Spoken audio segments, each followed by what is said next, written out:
दोस्तों, मध्य प्रदेश एक ऐसा राज्य है जिसका बहुत भौगोलिक नक्शा भी और यहां की धरती और यहां के लोगों के काम और यहां की समस्याएं पंजाब से बहुत मिलती हैं। मुझे पता है जब किसानों पर गोली चली थी तब भी हम लोग वहां पे जाके आए थे, और आपको एक सुनकर और भी खुशी भी होगी। आपके यहां भी एक रीजन को मालवा बोलते हैं, हमारे वहां भी एक रीजन को मालवा बोलते हैं। आपका मालवा भी बहुत उपजाऊ है, बहुत जरखेज फर्टाइल लैंड है, बहुत जो बीजो वो उग जाता है। मध्य प्रदेश के मालवा में भी यही बात हमारे मालवा में भी है। मैं भी मालवा से हूं, संगरूर, पटियाला, फतेहगढ़ साहब, लुधियाना, बठिंडा, फरीदकोट, मोगा, फिरोजपुर, ये सब मालवा है। तो आप लोगों की समस्याएं हमारे साथ बहुत मिलती हैं। आज से लगभग एक साल, परसों एक साल हो जाएगा 16 मार्च को, एक साल पहले पंजाब के लोगों ने श्री अरविंद केजरीवाल जी की गारंटियों पर विश्वास किया और 117 में से 92 सीटें हमें दी और हम पर जिम्मेदारी हमारे कंधों पर दी कि बहुत हो गया, ये दोनों पार्टियां हमें 5-5 साल की बारियां बांधकर लूट रही हैं, हमारा इनसे पीछा छुड़वा दो, आप आगे आओ। एक साल हुआ है अभी, एक साल में हमने 26,797 सरकारी नौकरियां दे दी। मैं ये नियुक्ति पत्र देके आपके सामने खड़ा हूं। एक साल में हमने 1 जुलाई से लेके, मार्च में सरकार बनी, अप्रैल मई जून निकला, 1 जुलाई से लेके आज तक वो चलता रहेगा। हमने बिजली का बिल 0 करने का वादा किया था, आज पंजाब के 87%, 87% घरों को बिजली का बिल 0 आता है जी। एक साल में हमने शुगरफेड की तरफ से कई सालों से किसानों के गन्ने की पेमेंट नहीं हुई थी, 394 करोड़ हमने वापस कर दिया गन्ने के किसान को। एक साल में हमने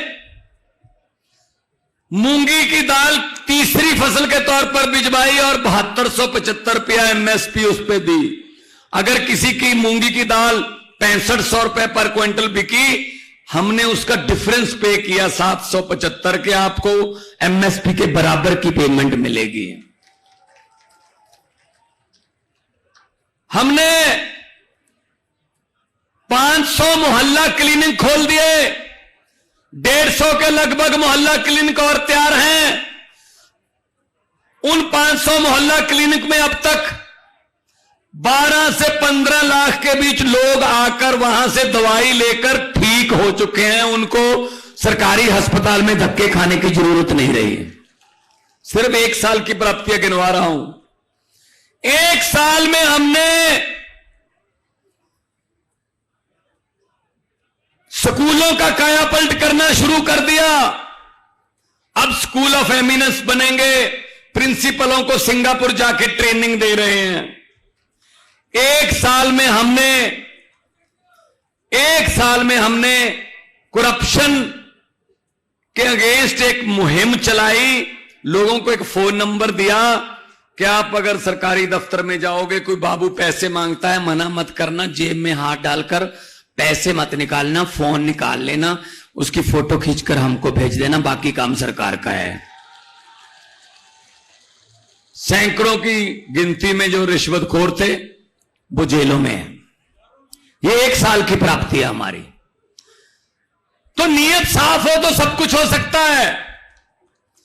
नीयत साफ हो, दुकानदारों के लिए, छोटे व्यापारियों के लिए, मजदूरों के लिए हमने मिनिमम वेजेस मजदूरों का बढ़ाया, जो दिन रात काम करते हैं, जो उसी दिन कमाते हैं उसी दिन खाते हैं। तो हम सच्ची नीयत से काम करने वाले लोग हैं। हम किसी पार्टी से निकाले हुए या किसी पार्टी को छोड़कर आए नहीं। अरविंद केजरीवाल जी ने एंटी करप्शन मूवमेंट से पार्टी निकाली, एंटी करप्शन मूवमेंट से, आंदोलन से निकली हुई पार्टी है। तो मैं फिर कहता हूं, नीयत का फर्क है बस। भगवान ने हमारे देश को बहुत कुछ दिया है। पहाड़ है हमारे पास, मारूथल रेगिस्तान है हमारे पास, कोयला है हमारे यहां धरती के नीचे, तेल हमें मिलता है धरती के नीचे से, हर किस्म का मौसम है, हर किस्म के फूल हैं, हर किस्म के दरख्त हैं, और लोग बहुत देशभक्त और मेहनती हैं। बस एक चीज की कमी रह गई, सच्ची नीयत वाले नेताओं की कमी रह गई बस। वो अगर पूरी हो जाए तो ये देश दुनिया का नंबर 1 देश बनेगा, पक्का बनेगा। दोस्तों, इन्होंने क्या कर रखा है अभी? इन्होंने ये तहैया कर रखा है कि जो भी अच्छा काम करेगा देश में उसको पकड़ के जेल में डालेंगे। तो बड़े साहब को पता चला कि दिल्ली के स्कूल तो बहुत ही अच्छे बन रहे हैं। ये जब ट्रंप की पत्नी आई थी, उसने कहा था मैंने तो दिल्ली के स्कूल देखने हैं। उन्होंने कहा जी कोई एमसीडी वाला दिखा देते हैं, कहते नहीं केजरीवाल वाले देखने हैं। तो केजरीवाल से चाबी लेनी पड़ी स्कूल की, स्कूल खुलवाना पड़ा। तो फिर उन्होंने पता करना शुरू किया कैसे बना दिए, किसने बना दिए। ये तो गरीबों के बच्चों को पढ़ा रहे हैं, गरीबों के बच्चे वकील बन रहे हैं, आईआईटी में जा रहे हैं, डॉक्टर बन रहे हैं। ये तो गरीबी खत्म कर देंगे अपने घर की। गरीबी खत्म हो गई तो हमारे घर के सामने, हमारे महलों के सामने अर्जियां लेकर हाथ जोड़कर कौन आएगा लाइन बनाकर। और ये तो समझदार हो जाएंगे बच्चे अगर पढ़ गए, समझदार हो गए तो वोट भी सोच समझ कर पाने लगेंगे। और अगर वोट सोच समझ कर पाने लगे, अगर देश के लोग सोच समझ कर वोट देने लगे, तो कांग्रेस और बीजेपी को कोई भी वोट नहीं देगा। ये नफरत के नाम पे, ये नफरत की राजनीति करके वोट लेते हैं भाई साहब। पहले इन्होंने सेटिंग कर रखी थी। अभी देख लो आपके यहां, आपने वोट दिए कांग्रेस को कि चलो ये शिवराज चौहान के जो राज्य उससे पीछा छूटे, 15 साल हो गए, तो आपने वोट दिया कांग्रेस को। लेकिन थोड़ी देर बाद सरकार किसकी बन गई? बीजेपी की। इसका मतलब ये हो गया, कांग्रेस को वोट दो चाहे बीजेपी को वोट दो, जिसको ये चाहेंगे सरकार तो उन्हीं की बनेगी, हमारा उसमें कोई लेना देना नहीं होता भाई साहब। जो कांग्रेस वाले इस्तीफा देकर दोबारा बीजेपी की तरफ से लड़े, क्या उनमें से एक भी वोटर को पूछा कि भाई साहब मैं जिताया तो आपने था, लेकिन मैं इधर जाना चाहता हूं, चला जाऊं? पूछा भाई साहब किसी ने? इसका मतलब वोट लिया, हमारा काम खत्म, उनका काम शुरू। वो आपको बेचने लगते हैं। तो कांग्रेस की हालत यह हो गई कि लोग यकीन करना बंद कर चुके हैं कि कांग्रेस को वोट तो दे देंगे यार, लेकिन इनको सरकार चलानी नहीं आती, इनसे सरकार छीन लेते हैं। मध्य प्रदेश वाली छीन ली, कर्नाटका वाली छीन ली, गोवा वाली छीन ली। और हमारे वाले में, आम आदमी पार्टी के बारे में ये कहते हैं लोग कि चाहे दिल्ली में एलजी तंग कर रहा है, लेकिन सुप्रीम कोर्ट में जाकर कभी धरने लगाकर ये सरकार चला रहे हैं, और उनके शेर की मांद में बैठकर जो है वो सरकार चलाई जा रही है और फैसले लिए जा रहे हैं। एलजी को फैसले बदलने पर मजबूर होना पड़ रहा है। तो अगर काम करना है लोगों के लिए तो लोगों से पूछिए। बजट लोगों को पूछ के बनता है दिल्ली का। हमने इंडस्ट्रियल पॉलिसी बनाई, इंडस्ट्रियलिस्टों को पूछकर बनाई। अभी खेती की एग्रीकल्चर पॉलिसी हमने बनाई, खेतों वालों से पूछा कितनी तारीख को नहर में पानी आना चाहिए, कितनी तारीख को नहर बंदी होनी चाहिए, कितनी तारीख को बिजली मिलनी चाहिए। तो अगर वही उनको पूछो भाई जिन्होंने काम लेना है। ये एसी कमरों में बैठकर बाबू जो बनाते हैं लिस्टें, वो असल में धरती पर लागू नहीं होती। तो इसलिए हमने ये कर रखा है, सरकार आपके द्वार। पंजाब के सारे अफसर हर हफ्ते में 2-3 दिन गांव में जाते हैं और जमीनों की रजिस्ट्रियां, प्रमाण पत्र, जो काम है वो गांव में चौपाल में बैठकर होते हैं, सबके सामने होते हैं। तो ऐसा मध्य प्रदेश में होना चाहिए या नहीं होना चाहिए? होना चाहिए ना, बस। और शिक्षा जो है, उच्च शिक्षा और वर्ल्ड क्लास की शिक्षा सबको मिलनी चाहिए। देश में सबका हक है पढ़ने का, पढ़ के उड़ारी मारे, खुला आसमान है उड़ने के लिए। लेकिन नहीं, गरीबों की किताबें और हैं, अमीरों की किताबें और हैं, गरीबों के टीचर और हैं, अमीरों के टीचर और हैं। तो फिर ये फर्क रखते हैं जानबूझकर, ये जानबूझकर फर्क रखते हैं कि इनको तो बस जिंदाबाद मुर्दाबाद पे लगा के रखो, इनको और कुछ नहीं करने देना। तो इन्होंने क्या करा कि जो स्कूल बना रहा है मनीष सिसोदिया है, ये तो फिर बहुत ही गलत कर रहा है, ये तो देश के बच्चों को शिक्षित कर रहा है, चलो उठा के इसको जेल में फेंक दो। अरे अस्पताल कौन बना रहा है दिल्ली में? ये तो पैरासीटामोल की दवाई से लेके 50 लाख तक के टेस्ट भी मुफ्त हैं। ये तो लोगों की उम्र बढ़ा रहे हैं 20-20 साल। ये तो जो हमने प्राइवेट हॉस्पिटल वालों से पैसे ले रखे हैं, कभी चुनावी फंड ले रखा है कि हम आपको कस्टमर देंगे क्योंकि सरकारी अस्पताल हम खत्म कर देंगे, वहां कोई जाएगा नहीं, जान बचाने के लिए मजबूरी में आपके हॉस्पिटल में आना पड़ेगा। अरे वो तो हमारे कस्टमर तोड़ रहा है। ये कौन है? वो सतिंदर जैन है जी, चलो पकड़ के जेल में डाल दो। ये नीति चल रही है इनकी, जो काम कर रहा है उसको पकड़ के जेल में डाल दो। अच्छा, जिसने करोड़ों रुपया लोगों से ठग लिया, जिसने नकली शेयर बना लिए, जिसने LIC को आपके तनख्वाह के, आपके पेंशन के पैसे को भी खतरे में डाल दिया, वो मोदी साहब का मित्र है, वो जहाजों में घूम रहा है भाई। उसको कुछ नहीं कहते, उसको कुछ भी नहीं कहते। ये कैसे हो गया? देखो, वो कहते हैं, बड़े साहब कहते रहते हैं अक्सर बड़ी बड़ी सभाओं में कि जब मैं छोटा होता था तो रेल के डिब्बों में चाय बेचता था। जब मैं छोटा होता था तो रेल के डिब्बों में चाय बेचता था। बड़े होकर रेल के डिब्बे ही बेच दिए, तेल बेच दिया, रेल बेच दिया, आपके वाला भेल बेच दिया, एयरपोर्ट बेच दिए, LIC बेच दी, सब कुछ बेच दिया। थोड़ा सा मीडिया खरीदा, बाकी सब कुछ बेच दिया, बाकी सब बेच दिया। तो ये ऐसे देश चलेगा क्या? जो अच्छा काम करना चाहता है, जो 130 करोड़ लोगों की जिंदगी बदलना चाहता है, तमन्ना रखता है, उसको भी हक है लोकतंत्र में कि वो अपना प्रोग्राम रखे। अगर प्रोग्राम लोगों को अच्छा लगेगा तो वोट मिल जाएंगे, वरना नहीं मिलेंगे, लोकतंत्र है। लेकिन नहीं, वो चाहते हैं हम ही हम। वो एक परिवार नियोजन का नारा है ना, हम दो हमारे दो, ये उसी नारे से चल रही है हमारी सरकार। ये दो और इनके दो, ऊपर वाले दो और नीचे अंबानी और अंडानी, ये दो, बस हम दो हमारे दो। तो छोटे व्यापारी कहां क्या करेंगे? राज्यों के हक मारे जा रहे हैं। हमारा रूरल डेवलपमेंट फंड जो मंडियों में और मंडियों को आती हुई सड़कें बनाने में काम आता है, भाई साहब हमारा 9,000 करोड़ रुपया सेंटर दे नहीं रहा, दबा के बैठ गए। हमारा GST में हिस्सा जो बनता है वो नहीं दे रहे। क्यों भाई? आप राज्यों को ऐसे क्यों कर रहे हो?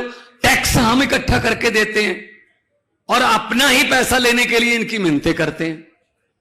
ये GST आधी रात को 12 बजे लागू कर दी, बुला के, सभा बुला के। ये बहुत सारे काम आधी रात को करते हैं। कई तो मुख्यमंत्री भी आधी रात को ओथ लेते हैं, राज्यपाल को जुगा लेते हैं, एक बार ओथ दिलवा दे, बाकी देखेंगे कितने काम हैं, बाद सवेरे पूरे कर लेंगे। और कांग्रेस वालों से बात करते हैं, कांग्रेस वाले वैसे ही सेल पर हैं। कांग्रेस देश में अब चेंज नहीं है, कांग्रेस एक्सचेंज है। कांग्रेस को तो अपने हेड ऑफिस पे बोर्ड पे लिख देना चाहिए, यहां पर लोगों द्वारा चुने गए विधायक सस्ते रेटों पर बिकते हैं। तो जीएसटी लागू कर दिया आधी रात को। जीएसटी क्या है, यहां छोटे दुकानदार भी बैठे होंगे। भाई साहब समझ आई किसी को जीएसटी क्या है, कहां लगती है, कहां से इसका पैसा मिलता है, कहां कितने परसेंट है, समझ आई? बड़े बड़े सीए नहीं समझ पा रहे, बड़े बड़े व्यापारियों को जीएसटी की समझ नहीं आ रही। जीएसटी तो वो है, एक टीचर ने, एक मास्टर जी ने स्कूल में जाके एक बच्चे से सवाल पूछा, खड़ा हो बेटा, एक नीम के दरख्त को, एक नीम के पेड़ को 2 केले लगे, जब आम पके तो खरबूजा हुआ, तो जब खरबूजा बड़ा होकर अंगूर बना, जब वो अंगूरों का गुच्छा नीचे गिरा तो कितने बेर थे? ये जीएसटी है। पेड़ नीम का है, लगे केले हैं, पका आम है, गिरे अंगूर हैं, गिनने बेर हैं। ये जीएसटी है बड़े साहब की। भाई साहब खुद तो ज्यादा देखते देखते नहीं है फाइलों को, जो अफसर बोलते हैं साइन कर देते हैं। तो ऐसे तो देश नहीं चलेगा ना। कितने फैसले ऐसे हो गए जो देश ने भुगते। नोटबंदी, अब खुद को तो पता नहीं इससे क्या हो जाएगा, अफसरों ने आके बता दिया सर साइन कर दो, इससे आतंकवाद कम हो जाएगा, इससे रिश्वतखोरी कम हो जाएगी। क्या नोट बदलने के बाद रिश्वतखोरी कम हुई? पहले 100-100 के और 500-500 के नोट थे। अगर किसी ने 1 लाख रुपए देने, किसी को रिश्वत देने के लिए 5 लाख रुपए देना था तो इतनी बड़ी गड्डी लेके जानी पड़ती थी। अब इतने से ही चल जाता है, 5 लाख है वो 1000-1000 2-2000 के कर दिए भाई साहब, इजी कर दिया बल्कि उनको, और साइन कर दिए साहब ने। लाइनों में कौन लगा? लाइनों में बड़ा व्यापारी नहीं लगा, लाइनों में रिक्शे वाला लाइन में खड़ा था, रेडी वाला लाइन में खड़ा था, मजदूर लाइन में खड़ा था। 150 आदमी, 150 भारतीय नागरिक लाइनों में खड़े खड़े मर गए भाई साहब। किसी को दिल का दौरा पड़ गया, कोई गर्मी में बेहोश हो गया, कोई किसी को ठंड लग गई। तो मतलब क्या फायदा हुआ जी? और कहा बस इसके फायदे देखना, मुझे 50 दिन दे देना, फिर किसी चौक में खड़े कर लेना, मुझसे पूछ लेना। भाई साहब ना वो चौक आया ना बड़े साहब आए, फैसला कर लिया 15 लाख रुपए हर घर में आ जाएगा। किसी ने बोल दिया बोल दो जी, कौन पूछता बाद में, बोल दो। तो 15 लाख रुपए आपके घर में आ गया? आया नहीं ना। 15 लाख की बात छोड़ो, जो हमारे घर में 2-3 हजार रुपया इमरजेंसी के लिए हमारी मां ने, बहन ने, मौसी ने संभाल के रखा हुआ था, वो भी निकाल कर ले गए नोटबंदी की वजह, वो भी निकाल कर ले गए। तो ऐसे तो देश नहीं चलेगा ना कि अफसर चलाएं और साहब आंखें बंद करके साइन कर दें। कुछ तो देश के लोगों के बारे में सोचें, पॉलिसीज बनाने से पहले उनका होमवर्क होना चाहिए। तो मैं यही कहने आया हूं, हमारे जो कन्वीनर है ना अरविंद केजरीवाल जी, इनका एक बहुत बड़ा फायदा है हमारी पार्टी को। दिल्ली को फायदा यह है कि बिजली फ्री है, पानी फ्री है, महिलाओं को बसों में सफर फ्री है, इलाज फ्री है, 300 करोड़ वाला जो ओवरब्रिज होता है वो 150 करोड़ में बन जाता है। फिर भी दिल्ली पर 1 रुपया भी कर्जा नहीं बढ़ने दिया, 1 रुपया कर्जा नहीं लिया। इसका एक कारण है, इसका कारण यह है कि ये IRS ऑफिसर हैं, इनकम टैक्स के कमिश्नर रहे हैं, इनको पता है पैसा कहां से लाना है और कहां देना है। जनता से ही लाना है और जनता को ही देना है। जनता से पैसा लिया टैक्स का, और टैक्स के पैसे को बिजली के रूप में, इंफ्रास्ट्रक्चर के रूप में जनता को ही दे दिया। और ये कहते हैं फ्री की रेवड़ी है। फ्री की रेवड़ी थोड़ी है, अपने नागरिकों को फैसिलिटी देनी, सहूलत देनी, ये रेवड़ी नहीं होती। ये रेवड़ी उनको लगती है जिन्होंने सिर्फ 3-4 दोस्त पाल रखे हैं, बस ये उनको रेवड़ी लगती होगी। तो हुकूमत वो करते हैं जिनका दिलों पर राज होता है, हुकूमत वो करते हैं जिनका दिलों पर राज होता है। यूं कहने को तो मुर्गे के सर पे भी ताज होता है। तो दिलों पर राज कौन करता है? दिलों पर राज करता अरविंद केजरीवाल, जिसने अपना सब कुछ छोड़ दिया, नौकरी को लात मार दी और देश की भलाई के लिए निकल पड़े। बहुत सी बाधाएं आई, आलोचना झेली, आज भी झेल रहे हैं। और त्रिपुरा के रिजल्ट आते हैं, नागालैंड के रिजल्ट आते हैं, खुशी मनानी होती है। दिल्ली में गालियां हमको दे देते हैं, आम आदमी पार्टी को, कि ये आम आदमी पार्टी ऐसे करती है। तो हम त्रिपुरा नागालैंड लड़े भी नहीं भाई साहब, फिर भी हमको बड़े साहब हमारे बारे में बोलते रहते हैं कि इनको अंदर कर देंगे, अब इसकी बारी है, इसकी बारी है। मैं उनको कहना चाहता हूं कि शाख से टूट जाएं, शाख से टूट जाएं, हम वो पत्ते नहीं, आंधियों को कह दो अपनी औकात में रहें।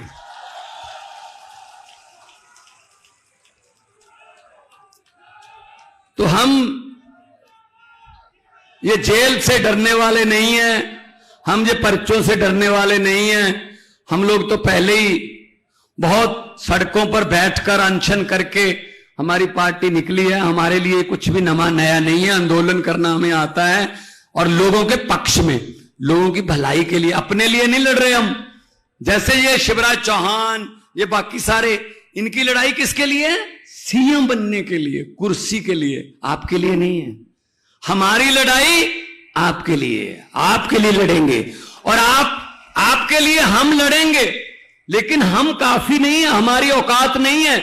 हम आपको सिर्फ ये कह सकते हैं ये रास्ता और ये विचार इनके साथ लड़ाई के लिए काम आएंगे, इन विचारों को लेकर हम लड़ें, लेकिन साथ आपको देना पड़ेगा। लड़ाई पब्लिक की है, लड़ाई पब्लिक को लड़नी पड़ेगी, तभी फिर आप कह सकोगे कि ये हमारी सरकार है, ये हमारी सरकार है, इस सरकार में हमारा भी हिस्सा है।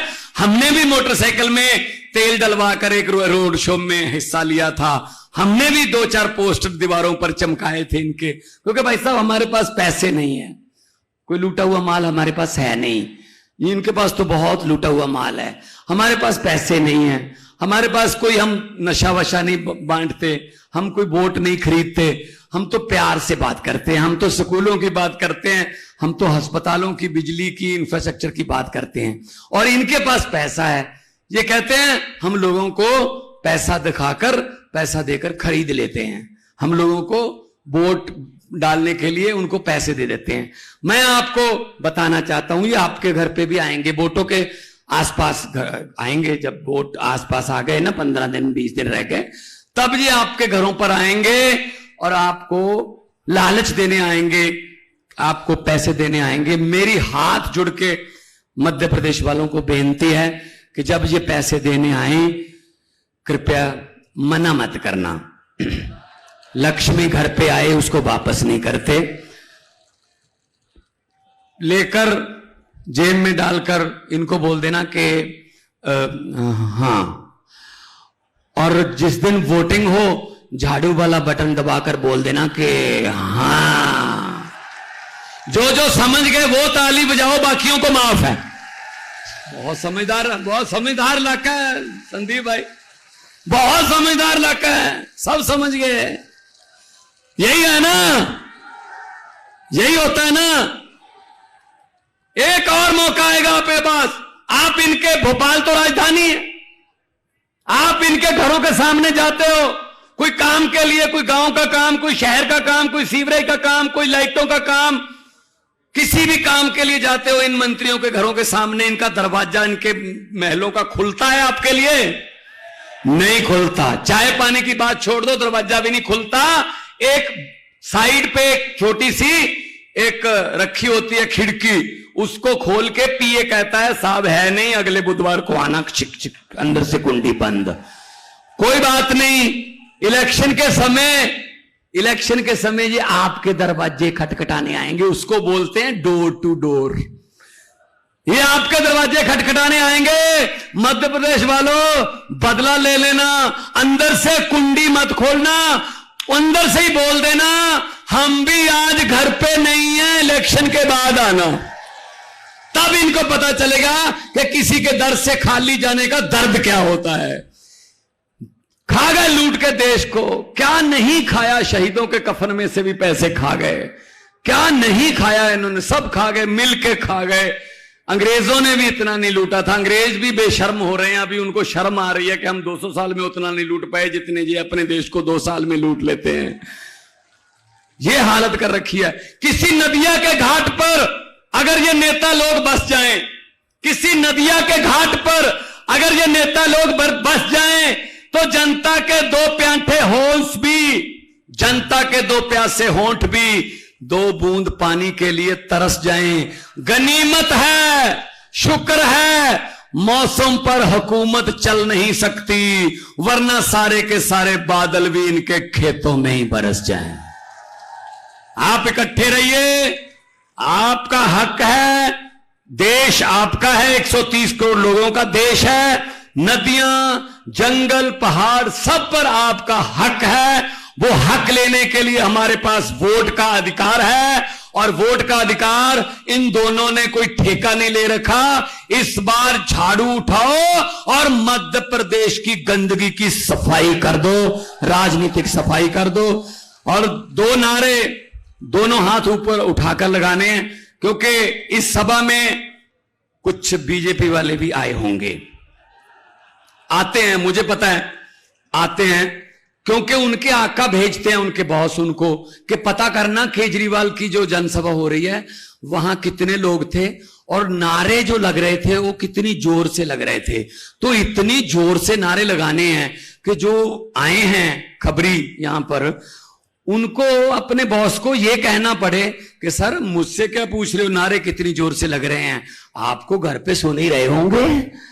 उनके घरों तक शीशे हिल जाएं, इतनी जोर से नारे लगाएं। शहीदों के नारे हैं, इनकलाब, इनकलाब, भारत माता की वंदे, बोले सोनिहाल।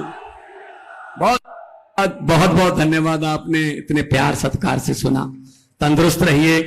और लोगों को अक्सर कहते सुना है, जिंदा रहे तो फिर मिलेंगे, लेकिन इस दिल ने कहा है मिलते रहे तो जिंदा रहेंगे। बहुत बहुत मेहरबानी, धन्यवाद।